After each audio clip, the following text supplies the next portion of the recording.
আপনারা হয়তো আমার সম্পর্কে একটা কৌতুক শুনেছেন। আমি শিওর আমি নাকি জামাত ইসলামের কাফের শাখার আমির। আমার হেটাররা আমাকে এভাবেই ডাকে মাঝে মাঝে। আগে আওয়ামী লীগ আর বামেরা ডাকতো, এখন বিএনপি ওয়ালারও ডাকে।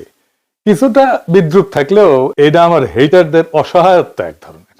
আগে শুধু আওয়ামী লীগ, বাম আর ইন্ডিয়ার শত্রুতা মোকাবেলা করতে হইতো, এখন শত্রুর তালিকায় যুক্ত হয়েছে ফোনদের আলো, দিল্লি স্টার, আর্মির দুর্বৃত্ত জেনারেলরা, শহীদুল আলমের মতো সুশীল, ডেভিড বার্গম্যানের মতো বিদেশি সাংবাদিক, আর বিএনপির পুরা র্যাঙ্ক অ্যান্ড ফাইল। আলহামদুলিল্লাহ, শত্রুরাই আমার ক্ষমতা বাড়িয়ে দিচ্ছে। আমার শত্রু ভাগ্যকালে ঈর্ষণীয়।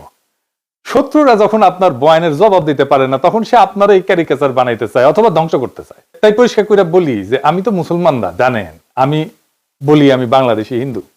আমি জামাতের লোক না, জামাত করি না, এনসিপিরও কেউ না, এনসিপি করি না, কোন রাজনৈতিক দলের সদস্য না, কোন দল, কোন গোষ্ঠী, কারো কাছে বিবেক বন্ধক দেই নাই। আমি আসছি বামপন্থী রাজনীতি থেকে। বাম রাজনীতির মধ্যে আমার রাজনৈতিক শিক্ষা বাইরে ওঠা। আমি এর ইতিহাস জানি, এর লড়াই জানি, তার সাহস জানি, তার দুর্বলতা জানি, তার ভীরুতা জানি, তার ব্যর্থতা জানি, বিশ্বাসঘাতকতাও জানি। আর ঠিক এই কারণেই আজ আপনাদের কাছে আমার একটা ব্যাখ্যা দেওয়ার দরকার আছে যে একজন আমার মতো মানুষ, যার শিকড় সেকুলার বাম রাজনীতিতে, সে কেন একটা ইসলামপন্থীদের নেতৃত্বাধীন নির্বাচনী জোটকে নির্বাচনে সমর্থন করতেছে। এর উত্তর আদর্শ না, ধর্মও না, এবং এটা কোনো ধান্দাবাজিও না। এর উত্তর হইল জুলাই। প্রশ্নটা হইল, জুলাই বেঁচে থাকবে নাকি জুলাইকে কবর দেওয়া হবে? 12 ফেব্রুয়ারি বাংলাদেশে এমন একটা নির্বাচনের মুখোমুখি যেটা তার ইতিহাসের সবচেয়ে গুরুত্বপূর্ণ নির্বাচনগুলোর মধ্যে একটা। এটা কোনো রুটিন নির্বাচন না, কোনো দল বনাম দলের লড়াই না। এটা একটা যুগান্তকারী সিদ্ধান্ত নেওয়ার নির্বাচন। এই দেশের ভবিষ্যৎ কোন দিকে যাবে আসলে, সেই সিদ্ধান্ত নেওয়ার নির্বাচন। আমরা আজ এমন সন্ধিক্ষণে দাঁড়ায় আছি, একটা পথ আমাদের পিছনের দিকে নিয়ে যাবে। দুর্নীতি, ফ্যাসিবাদ, চাঁদাবাজি, ধান্দাবাজি, পরিবারতন্ত্র আর অলিগার্কদের সেই পুরানো বন্দোবস্তের শাসনের দিকে। এমন এক অর্থনীতির দিকে যার ভিতরে লুটপাট আর অদক্ষতা ছাড়া আর কিছু নাই। তারা আমাদের নিয়ে যাবে এমন এক রাষ্ট্রের দিকে যার প্রতিষ্ঠানগুলোর উপরে মানুষের আর বিশ্বাস নাই। আপনারা দেখতেছেন না, আই হ্যাভ এ প্ল্যান বলে তাদের আয়ত্তের মধ্যে থাকা বেস্ট মেধাগুলোকে দিয়া যে প্ল্যান জাতির সামনে হাজির করেছে, সবকটা ফালতু, 2 পয়সার দাম নাই। যাদের দিয়ে প্ল্যান দেখাইছে ওরা জিন্দেগিতে একটা কোম্পানির প্ল্যান করে নাই। রাষ্ট্রের জন্য প্ল্যান তো দূর কি বাত, রাষ্ট্রের জন্য প্ল্যান বানাইতে আসছে। শখ কত কুজার হয়েছে, চিত হয়ে শোয়ার শখ। বাংলাল্যান্ডে একটা খুব ইন্টারেস্টিং জিনিস দেখবেন, সব ভালসুন গুলো নিজেদেরকে বহুত তালেবার হিসেবে ভাবছে। এতদিন ধরা খাইতো না, এখন সকাল সন্ধ্যা ধরা খায় আমার কাছে। তাই ফরিদপুরে সোয়াবিন চাষ পায়, দিনাজপুরে আমের এক্সপোর্ট করতে চায়, নীলফামারীতে মেডিকেল কলেজ বানাইতে চায়, কুমিল্লায় ইপিজেড বানাইতে চায়, এবারকে এরা সরকারি হাসপাতালে রোগীর ডায়ালাইসিস করাইতে চায়, কারণ এবারকে এর সারপ্লাস ক্যাপাসিটি আছে। আর 12,000 কোটি টাকা বাজেট দিয়ে সারা দেশের মানুষকে ফ্যামিলি কার্ড দিতে চায়। এই হইতেছে plan. I have a plan. বাংলার লুথার কিং ও বাংলার লুজার কিং হবে। আর কার্ডের পরে কার্ড, তাও নাকি সব বেস্ট ব্রেন নিয়ে এসব বানাইছে।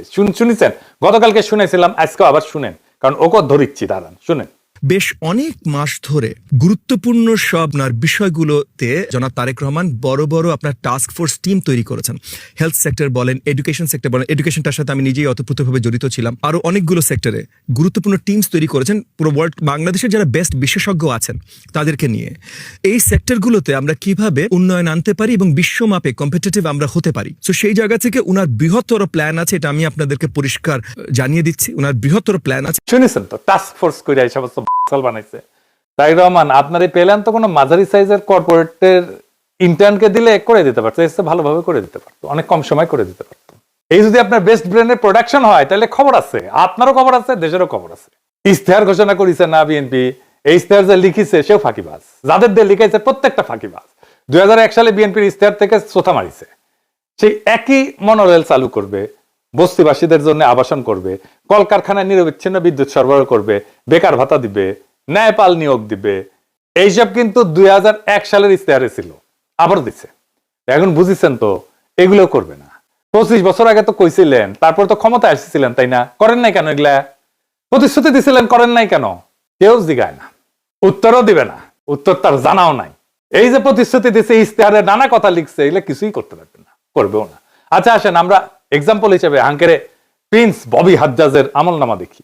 দেখা দরকার কারা বিএনপির হইয়া ভোটের মাঠে নামছে।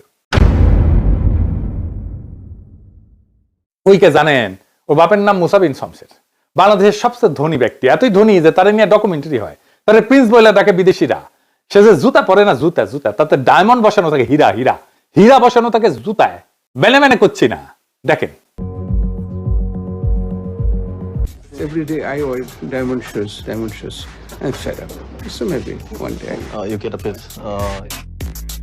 Have you ever, worn your diamond shoes and then stepped in, something really disgusting? দেখেছেন তার জুতা ঘড়ি রাখার জন্য কত বড় বড় বাক্স, সেগুলো আবার টেনে নিয়ে আসে কত লোক, দেখেন সব ব্র্যান্ডেড ঘড়ি, রোলেক্স কোম্পানি ঘড়ি আর কিবা কিবা কোম্পানির ঘড়ি, নামও জানি না সবগুলার। দেখেন নিজের হাতে খায় না, খাওয়াই দিতে হয়। দেখি চাও নেকু রে নেকু, ডুডু খাও ঢেকু ঢেকু, হ্যাঁ মুখ মুছে দিচ্ছে, দেখেছেন?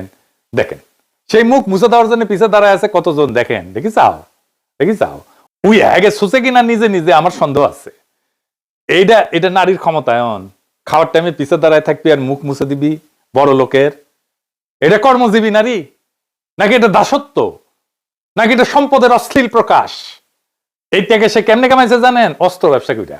জি জি জি ঠিকই শুনেছেন, অস্ত্র ব্যবসা কইরা। তার পলা হইতেছে ববি হারচাজ। সালাম কেমনে দিতে হয় সেটাও শিখে নাই, দেখেন। সালকুম ভাই সালকুম।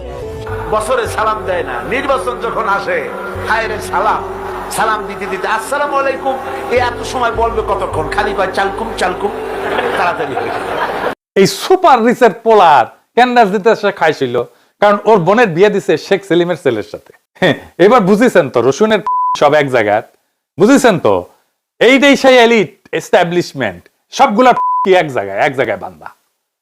এই সম্পদ রক্ষা করা লাগবি না, তাই রাজনীতি। হাসিনার বিরুদ্ধে রাজনীতি করছে যেন দুঃসময় বেআইরে প্রোটেক্ট করতে পারে। আওয়ামী লীগের রাজনীতিতে তারেক রহমান তো এমনিতে আনতে চায় না, এই যে এগুলোর জন্য আনতে চায়। এই ববি হাদ্দাজের বাসায় আপনি ঢুকতে পারবেন?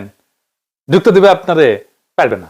ওই টাকা সেটা এমপি হবে, ওই ধান্দা করিছে, অত সুজা না। টাকা নেন অসুবিধা নাই, কিন্তু ভোট দিবেন মামুনুল হককে। হ্যাঁ বুঝি চাও, রিক্সা মার্কে খালি সিল মারো রে সিল মারো, রিক্সা মার্কা সিল মারো। যে আপনার স্বপ্ন জানে, কল্পনা জানে, দুঃখ জানে, বেদনা জানে, যে সত্যিকার অর্থে আপনার প্রতিনিধি হইতে পারে। আপনি নিজেই বিবেচনা করেন মুসা বিন শমসের ছেলে আপনার প্রতিনিধিত্ব করার যোগ্যতা রাখে কিনা, না মামুনুল হক রাখে? সে তো আপনারই লোক। এই ববি হাজ্জাজেরা সেই পথের পথিক, যেই পথে তারেক রহমান আর ধানের শীষ আমাদেরকে নিয়ে যেতে চায়।